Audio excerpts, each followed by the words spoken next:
Bonjour, dans cette nouvelle édition du Café du Commerce, nous recevons Pierre-Yves Cadalin de la France Insoumise. Bonjour. Un habitué des plateaux. Christian Guyon-Var de l'Union démocratique bretonne. Bonjour. Tristan Breillet, majorité présidentielle. Bonjour. Enfin, majorité relative, Renaissance. Et Pierre Garec, donc un nouveau venu dans l'émission, qui est le président départemental des Républicains. Intéressons-nous un peu à ce qu'un quotidien parisien considère comme la stratégie du chaos de la France insoumise. La liste de LFI, elle est pour l'instant plutôt en berne. Vous allez voir dimanche. Nous allons voir dans 2 jours, effectivement. Tout de même, il y a eu la semaine passée ce drapeau palestinien qui a été montré à l'Assemblée, qui a débouché sur un incident entre le député Meir Habib et l'un de vos députés. Il y a cette allégie propre récurrente dans les universités, à Sciences Po, maintenant à Normal Sup. Il y a eu des tas d'incidents pendant la campagne, Mélenchon donc comparant le président de l'Université de Lille qui lui avait refusé un débat à Adolf Eichmann. Il y a eu des interdictions de conférences, ce qui n'est vraiment pas normal en démocratie. Voilà, mais tout de même, Eichmann, c'est peut-être un peu excessif. Manon Aubry, qui est accusée de corruption, après elle s'est un peu dédiée, Glucksmann et Valérie Ayé, soi-disant pour des pots de vin émanant de la lobby. pratique terrible du lobbying, effectivement, à Bruxelles, que nous combattons fermement. Et qu'ils ont démenti. Et Rima Hassan, donc la nouvelle star de la France insoumise, qui comparait Israël à la France, l'attitude d'Israël à la France du temps de l'Algérie française. Et il y a eu un accrochage avec Carole Delga sur le thème de la gauche coloniale dont elle refusait d'être affublée.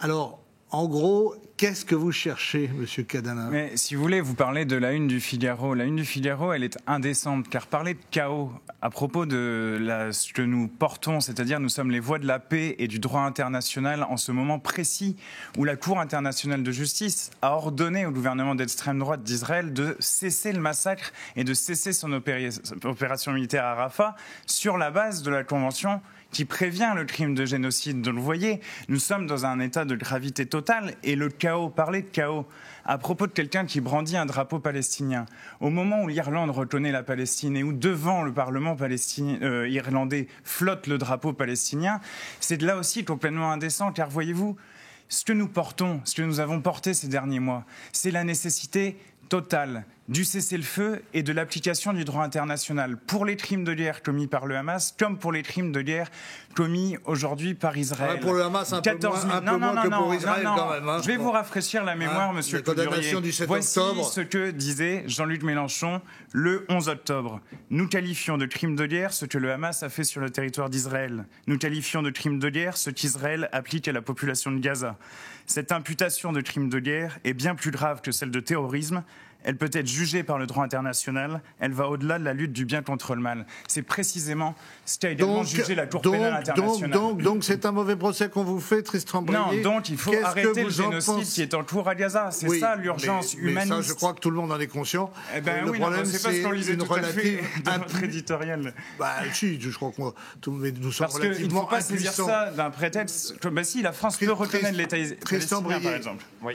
D'ailleurs, la France vient de proposer la création d'un État palestinien. Est-ce que, par rapport à la défense de M. Cadalin, est-ce que vous estimez que LFI met de l'huile sur le feu dans le débat public ? Je crois qu'il n'y a même pas besoin de le dire. Les Français constatent que depuis de nombreux mois, LFI mène une stratégie du bordel permanent, qu'ils ont été plus que flou et ambigu sur le sujet du Hamas et il y a énormément d'interventions de vos bancs et de vos rangs qui l'attesent. Je pense que sur ce sujet-là, il faut qu'on ait un petit peu de mesure. Le président de la République a rappelé il y a quelques jours maintenant le fait que il fallait qu'on soit à la fois dans une dénonciation assez forte de ce qui peut se passer aujourd'hui dans la bande de Gaza, sans oublier qu'il y a toujours des otages, sans oublier qu'il y a eu des attaques le 7 octobre. Je pense que on peut pas mettre sur le même plan la condamnation par la Cour pénale internationale de l'État d'Israël et du Hamas.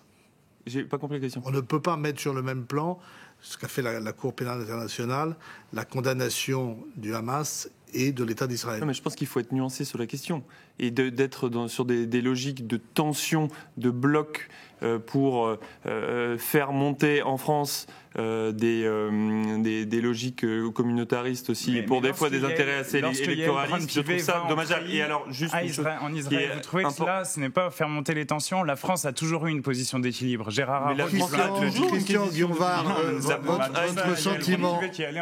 votre sentiment là-dessus, compte tenu que nous sommes malgré tout dans une relative position d'impuissance, les pays européens en tout cas. Ce que je souhaiterais, c'est que la France et l'Union européenne soient utiles face à une situation où le Hamas et l'extrême droite israélienne s'alimentent mutuellement depuis plusieurs décennies, depuis l'assassinat du Premier ministre Rabin par un extrémiste juif. Et je pense qu'aujourd'hui, il est temps de donner une tribune à celles et ceux qui veulent la paix du côté israélien et du côté palestinien, et qu'on n'entend pas. Donc la diplomatie française s'honorerait de tenir ce rôle-là, de leur donner une tribune. Pourtant, la position du ministre des Affaires étrangères sur la question de la Cour pénale internationale, pour moi, est une position assez courageuse dans le contexte. La France par rapport à Netanyahou. Pierre Garec. Oui, en ce qui concerne les Républicains, je veux dire que la position, elle est claire. C'est-à-dire qu'il y a une volonté de la part de la France insoumise d'hystériser le débat collectif, d'importer la crise du Moyen-Orient en France. Dans des perspectives, je réponds, dans des perspectives purement électoralistes. C'est-à-dire de chercher la réserve des voix. Voilà, chercher la réserve des voix qu'ils ont perdue d'un côté pour la récupérer dans les banlieues. Et c'est comme ça depuis le début. Qu'est-ce que vous voulez dire en disant cela? Je veux dire que vous visez clairement... l'accusation d'islamophobie dont on vous affuble... Pardon, pas d'islamophobie, d'islamophilie pourrais-je dire. Mais c'est quand même invraisemblable. Demander l'application du droit international des principes humanistes, ça c'est ce que tout républicain doit faire, c'est ce qu'on a appris dans l'école de la République et à l'école. Si vous voulez, ce n'est pas cette accusation de communautarisme. Je vais continuer, si vous permettez. Pour la suite, pour les Républicains. Une force politique démocratique. Non, je ne la salis pas, elle se salit elle-même. Donc, en ce qui concerne, si vous voulez, effectivement, la situation à Gaza, c'est un drame absolu.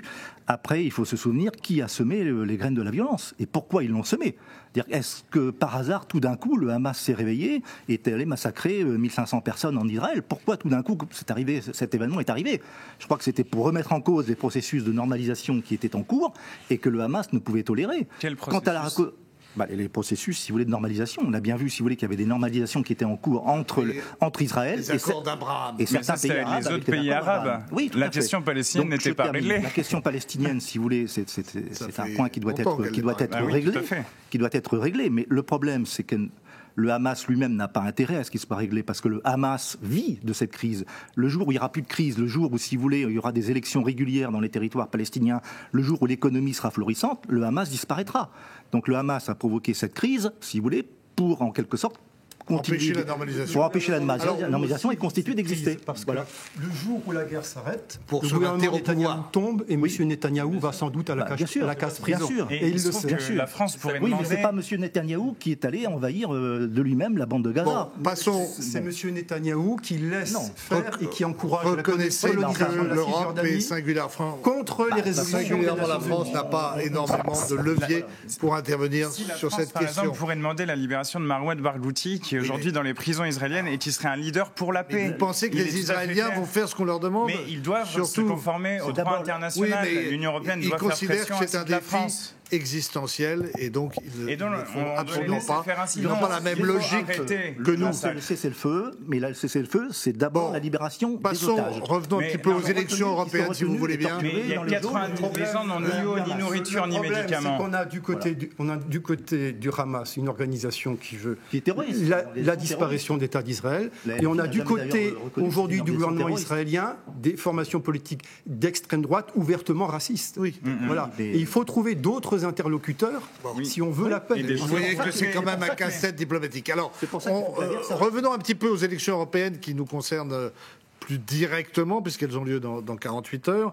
Est-ce que l'enjeu, finalement, pour Renaissance, c'est pas de prendre sa paume, comme on dit vulgairement, c'est-à-dire, en gros, de passer assez vite à autre chose?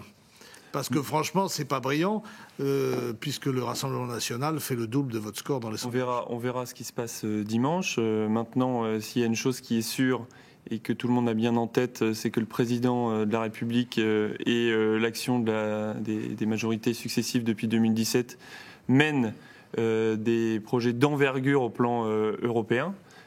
Si on a eu un plan de relance... Un peu isolé quand même. Non, il a su aller convaincre sur des sujets sur lesquels il n'y avait justement pas de consensus. Le plan de relance européen, c'est... Oui, mais ça va être difficile de demander aux Allemands de s'endetter encore un peu plus. Hein. Non, mais c'est une capacité aussi à s'endetter en européen pour faire en sorte de répondre aux grands enjeux de notre siècle. Et si à un moment donné, par exemple, on ne met pas suffisamment de milliards d'euros pour la transition écologique, on en paiera les pots cassés dans les années à venir. Donc c'est un élément à avoir en tête. Et d'être allé convaincre les Danois, d'être allé convaincre les Allemands, d'être allé convaincre les plus frugaux, je crois que c'est une victoire politique européenne. Et donc c'est pour ça que... Enfin, convaincre les frugaux, vous allez un peu vite en besogne. Non, mais c'est une réalité. Et puis après, on a aussi eu des textes majeurs. Je pense par exemple là récemment sur un sujet qui est très important comme l'intelligence artificielle. L'Union européenne est la première à réguler cette technologie et de mettre aussi des moyens pour faire en sorte d'être face à la concurrence chinoise et américaine. Donc effectivement non. Donc, le 10 juin on n'arrêtera pas de parler de l'Union européenne quel que soit le résultat parce que je peux vous assurer que c'est ici que sont les enjeux. Et vous n'arrêterez pas de gouverner puisqu'il restera encore 3 ans de mandat. Alors justement, Pierre Garec, est-ce qu'une coalition avec Renaissance des Républicains est envisageable? On parle de l'arrivée de Gérard Larcher à Matignon. Est-ce que c'est ce scénario-là ou est-ce que c'est la motion de censure? On aimerait bien savoir où vous en êtes. Ce scénario de Gérard Larcher à Matignon, je ne sais pas d'où il sort. Il sort sans doute des esprits du microcosme parisien, mais en tout cas, moi, pour avoir des contacts quand même avec les cadres du parti, moi j'ai entendu Bruno Retailleau, on a régulièrement, si vous voulez, des contacts avec Laurent Wauquiez, ce scénario est totalement exclu. Il n'est pas possible. Sûr, parce qu'on dit que le président Larcher serait capable de mobiliser une quarantaine de députés. Le président Larcher aurait bien tort. Faire une majorité. Oui, le président Larcher aurait bien tort parce qu'il est président du Sénat. Il ne faut pas que vous touchiez le micro parce que ça fait du bruit, me dit-on, en régie. D'accord. Il aurait bien tort parce que d'abord. C'est qui bordélise. D'accord. Oui. Bon, ça changera dans ce qui vous concerne. Donc, de toute façon, en ce qui me concerne, ça me paraît exclu et il y aura une motion de censure qui sera déposée. Pas une motion de censure comme le fait le RN à 3 jours du scrutin, parce qu'on ne fait pas tomber un gouvernement pendant un scrutin, et on voit bien que la ficelle est un peu grosse. C'est plutôt pour la discussion budgétaire à la rentrée. Au moment, la discussion budgétaire pour arrêter l'hémorragie des finances publiques. Christian Guionvar, il y a la capacité à gérer, à gouverner au niveau national, mais aussi au niveau régional. Qu'est-ce que vous pensez des dernières propositions du rapport Woerth, qui prône notamment un retour au cumul des mandats, mais pas que? Monsieur Woerth nous ressort un vieux classique du cinéma comique français, Hibernatus, avec le projet... C'est le projet Sarkozy, alors. Voilà, oui. De fusion département et région. Voilà. Enfin, des conseillers départementaux et régionaux. Tout ça pour ça, donc avoir confié à monsieur Woerth, vous vous souvenez, c'est le monsieur qui voulait donner plusieurs droits de vote aux propriétaires de résidences secondaires. Voilà. Donc c'est ce monsieur que Emmanuel Macron est allé chercher pour nous pondre un rapport. Ça lui a pris quand même 1 an. Un rapport pour nous ressortir cette proposition Sarkozy d'il y a 15 ans, qui, si elle devait s'appliquer, priverait en fait les Bretonnes et les Bretons, par exemple, d'un débat public sur l'avenir de la Bretagne. Alors expliquez-nous ça bien. Parce que si demain les membres du Conseil régional sont toutes et tous élus sur une base strictement locale, les candidats feront campagne sur des éléments locaux et pas, par exemple, ceux qui seront élus à Fougères ne se préoccuperont pas du devenir de la pointe occidentale de la Bretagne. Pour vous, c'est la mort de la grande ambition régionale du président Chénet-Girard, entre autres. Et je pense de la quasi-totalité de mes collègues du Conseil régional. Ok, vous voulez ajouter quelque chose ? Non, simplement dire qu'effectivement c'est un rapport qui a le mérite d'exister. On verra sur quel... Sur quelle étagère on le range? Non, mais juste pour dire que moi je pense que ça n'est que... Quand bien même il pourrait y avoir une logique scrutin, enfin de sortir du scrutin par liste au plan régional, ça n'exclut pas le fait d'avoir un débat plus global sur l'avenir des régions. C'était un peu au départ de réduire le millefeuille. Qu'est-ce que vous en pensez, Pierre Garec? Oui, effectivement. Dans la rapport Woerth, il y a aussi un autre point, je crois, il me semble, d'après ce que j'ai lu aussi, c'était le retour de la possibilité du cumul des mandats avec un mandat de maire, je crois. Bon, ce qui n'est pas inintéressant. Bon, sur le conseiller territorial... Pour sortir d'une politique hors sol, c'est ça que vous voulez dire? Mais concernant le conseiller territorial, bon, c'est une idée de Nicolas Sarkozy à l'époque, bon, qui à mon avis n'était pas mauvaise, ce qui permettait effectivement, je dirais, de concentrer, de réduire un petit peu le millefeuille. Mais cette idée-là, elle a été enterrée par la réforme qui a été faite par François Hollande des régions.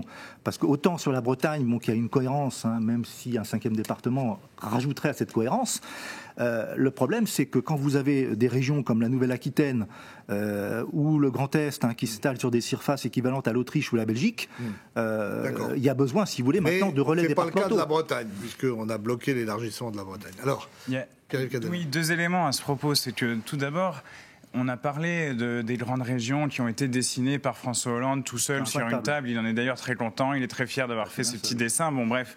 Il y a un problème dans ce pays, c'est le fait princier, la monarchie présidentielle qui va décider comme ça, alors que sur le plan de l'organisation territoriale, eh bien, il faut remettre les choses à plat. Et notre proposition de la 6e République, d'une assemblée constituante, de permettre que du pays lui-même vienne et s'organise une autre organisation à la fois du pouvoir citoyen et du pouvoir territorial, eh bien, est important, car ce seront des discussions qui auraient lieu dans une assemblée où les gens seraient élus pour ça, et qui précisément feraient des remontées partout du pays, et qui d'ailleurs ne recouperaient pas forcément les différences entre partis. Et deuxième élément, juste que sur lequel je voulais réagir à propos de la mobilisation populaire, parce que vous disiez, Eric Woerth était pour donner plusieurs droits de vote aux gens qui ont des résidences secondaires. Dimanche, à celles et ceux qui nous écoutent, dimanche, allez voter, parce que sinon il n'y aura que les gens qui ont des résidences secondaires qui iront voter et le résultat sera à l'encan. Donc on y va dimanche. Chacun fait comme il veut. Bon, vous irez pas, vous? À des demandes démocratiques qui s'expriment déjà sur le terrain. En Loire-Atlantique, la question de la réunification, une pétition populaire qui recueille plus de 100 000 signatures, plus de 10% du corps électoral d'un département. Ça ne s'est jamais vu en France depuis la Révolution française. On n'y répond pas. En Alsace, le président de la collectivité européenne d'Alsace, qui organise une consultation populaire, voilà, pour demander de recréer la région Alsace. Monsieur Woerth n'y répond pas. Je veux bien reconnaître au président de la République d'avoir fait un certain nombre de choses positives, mais ça n'est pas un grand décentralisateur. Non. Bon, on verra comment les choses avancent. Après, c'est vrai qu'on est dans une situation aussi où on n'a pas les mêmes pouvoir politique que pouvait l'avoir, par exemple, François Hollande entre 2012 et 2017, et où il n'a peut-être pas saisi la balle au bon. Aujourd'hui, c'est vrai qu'on est dans on n'a pas le Sénat, une majorité relative, donc est-ce qu'on est en capacité d'ici 2027 à trouver un accord? La nécessité d'un accord avec les Républicains. Dans les territoires, il n'y a pas que Paris en France. Je sais qu'il y a les Jeux Olympiques, mais il n'y a pas que Paris en France. Si vous voulez continuer à... Vous avez l'air un peu étonné, effectivement, que le pouvoir ne prenne pas en compte, si vous voulez, les pétitions. Mais il faut se souvenir aussi qu'il ne prend pas en compte tout simplement, par exemple, la volonté qui s'est exprimée des électeurs lorsqu'il y a eu le référendum sur Notre-Dame-des-Landes. Ah, exactement. Alors vous me faites, c'est une très bonne chose. Vous me permettez une transition avec la Nouvelle-Calédonie, puisque vous savez qu'en Calédonie, la gendarmerie reprend difficilement le contrôle des quartiers, notamment à Nouméa, que les tribunaux tournent à plein régime, qu'il y a des millions de dégâts qui ont mis quand même l'économie à plat. Mais enfin, en même temps, c'est un problème parce que les prisons sont pleines en Nouvelle-Calédonie. Donc il va falloir ramener un certain nombre de détenus en métropole. Alors, votre regard sur l'évolution de la situation qui est quand même un symptôme de dégradation dans la situation dans les dom-toms, c'est assez inquiétante. Mais vous voyez, tout à l'heure, j'ai commencé en parlant de la paix. La paix, c'est le fil conducteur de notre position politique, et nous sommes aujourd'hui absolument consternés par le fait que Emmanuel Macron, finalement, a, par son irresponsabilité, mis en péril plus de 30 ans d'accords de paix, parce que lorsqu'il y a eu le 3e référendum, les Kanaks ont manifesté leur volonté de ne pas aller voter compte tenu du deuil rituel qui avait lieu au moment du Covid. Emmanuel Macron a dit « c'est pas grave, on passe en force ». Comme d'ailleurs, aujourd'hui, il a l'air de vouloir régler la situation. Envoi de troupes, mise au tribunal, etc., mise en prison. Bon, ce n'est pas comme ça qu'on gère problème aussi épineux, un problème que l'ONU elle-même décrit comme un problème de décolonisation. Et nous avons reconnu le fait qu'en Nouvelle-Calédonie, Kanaki, il y a 2 peuples. De décolonisation, alors que sur ce territoire, vous avez les colonisés, soi-disant, qui dirigent le gouvernement local, le Congrès, 2 provinces sur 3. Et qui gère je vous parle du droit international et de l'ONU. L'idée, c'est aujourd'hui comment on arrive... La France, enfin la métropole, a donné le pouvoir sur place. Voilà, bon. Oui, mais vous voyez bien la question du dégel du corps électoral qui est aujourd'hui l'objet du débat et des tensions. Et on savait que ces tensions allaient monter. Parce que là, aujourd'hui, on dit « Oh, les tensions viennent des gens qui... mais nous sommes favorables à ce que, comme cela aurait dû être le cas avant le 3e référendum, des négociations soient reprises avec toutes les parties pour parvenir à un consensus. Et l'État doit être impartial, alors que Emmanuel Macron... Vous voulez un 4e référendum? Non, le RN a voté pour le dégel du corps électoral. Non. Macron a pris position lorsqu'il a nommé la chef des loyalistes secrétaire d'État à la citoyenneté ici. Il faut que la République soit impartiale, qu'elle permette de mettre toutes les parties autour de la table et que nous arrivions enfin à un processus... Pierre Garec va vous... Dans les accords de oui. Les accords de Matignon, dans les accords de Matignon. Donc c'était normal que les 3 référendums puissent se tenir. Mais le 3e ne pouvait pas se tenir dans les conditions du Covid. Bon, attendez. Il y a au moins 2 référendums qui n'ont pas été contestés et qui ont rejeté l'indépendance. Oui, Pierre Garec. Tout à fait, effectivement. Les accords de Nouméa, si vous voulez, prévoyaient la tenue de 2 référendums et un 3e si les 2 premiers étaient négatifs concernant l'accès à l'indépendance. Donc c'était 2+1. Donc quoi qu'il arrive, si vous voulez, le 3e, c'était un référendum supplémentaire. Donc c'était les accords de Nouméa. Les accords de Nouméa prévoyaient, parce qu'on parle souvent de corps électoral, etc., on parlait de 3 listes. Il y a 3 listes électorales en Nouvelle-Calédonie. Il y a une liste pour les élections générales, qui permet pour les présidentielles, législatives, etc. Il y a une liste pour les élections locales, des assemblées locales, et il y a une liste spécifique qui avait été mise en place expressément pour les consultations sur l'accès à l'indépendance. Donc à partir du moment où les consultations sur l'accès à l'indépendance, si vous voulez, se sont tenues et ont été conclues, déjà, cette liste n'a plus aucune raison d'exister. On ne peut pas dire ça. Il n'y a pas de raison d'interdire l'accès au corps électoral. Bah oui, d'abord, qui vivent sur place depuis 10 ans. Je termine. Donc je termine. Alors vous faites la même chose en Bretagne alors. Donc je termine. Ça n'a rien à voir. Je vais quand même répondre. On ne peut pas faire comme si l'État n'avait pas décidé de faire de la Nouvelle-Calédonie une colonie de peuplement.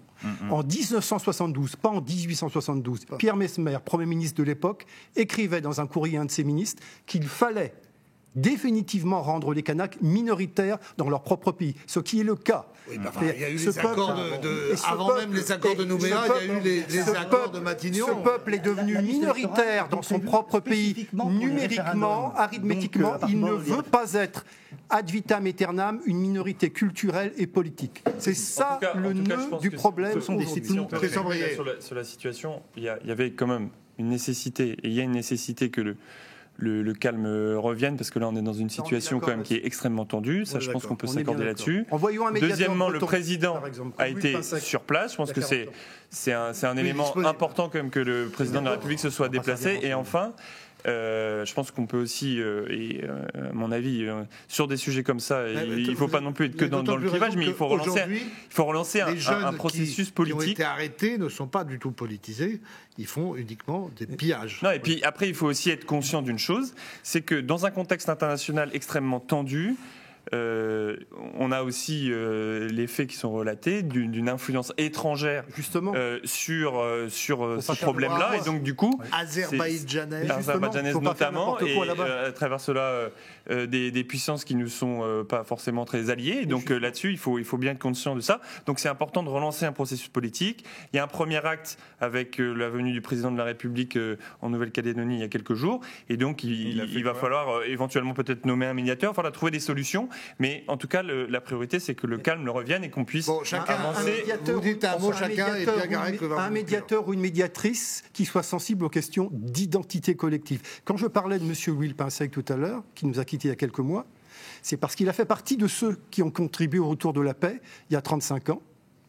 Donc, que quelqu'un de métropole, j'y suis allé. que quelqu'un avec lui et voilà. Michel Rocard. Voilà, quelqu'un de métropole, une personne ou plusieurs personnes qui sont sensibles à ces sujets parce qu'ils les connaissent, à mon avis, auraient le bon profil pour être des médiateurs là-bas en Nouvelle-Calédonie. Un mot ? Mais oui, la médiation est absolument nécessaire et pour l'instant, Emmanuel Macron a joué la provocation. En juillet dernier, il est allé là-bas en disant la Nouvelle-Calédonie reste française parce que. Vous voyez, encore une fois, le bordel permanent. C'est-à-dire sur des sujets où on pourrait quand même se dire à un moment donné, vous mettez de l'huile sur le feu, s'il vous plaît. Vous mettez de l'huile sur et le donc, feu. l'idée, non, justement, c'est d'arriver à la paix parce qu'on ne peut pas. Il faut préserver l'idée que ce processus de décolonisation doit venir au bout et parce qu'il a aussi une dimension. Non, monsieur Coudurier, il a aussi une dimension économique. Vous dites les jeunes, etc. Eh bien, non, il y a 3 fois plus de pauvres chez les Kanaks que chez les non-Kanaks. Enfin, quand même, ce n'est pas normal. A beaucoup donné. Il faut assurer aussi les conditions d'égalité économique en Kanaks. Simplement, il y a là-bas que des Français. Il n'y a que des Français en Nouvelle-Calédonie. Donc tous les Français doivent avoir les mêmes droits. C'est tout. Ça se discute comme ça. Il y a une discussion. Là, effectivement, il y a une loi constitutionnelle qui est en cours pour tenir compte, si vous voulez, de la fin du processus des accords de Nouméa. Alors l'erreur qui a été faite, effectivement, c'est de précipiter le vote, puisque cette loi constitutionnelle, si vous voulez, devait se conclure par un vote en décembre 2024. Vous avez très bien résumé la situation. On pourra y revenir. Oui. Merci à tous.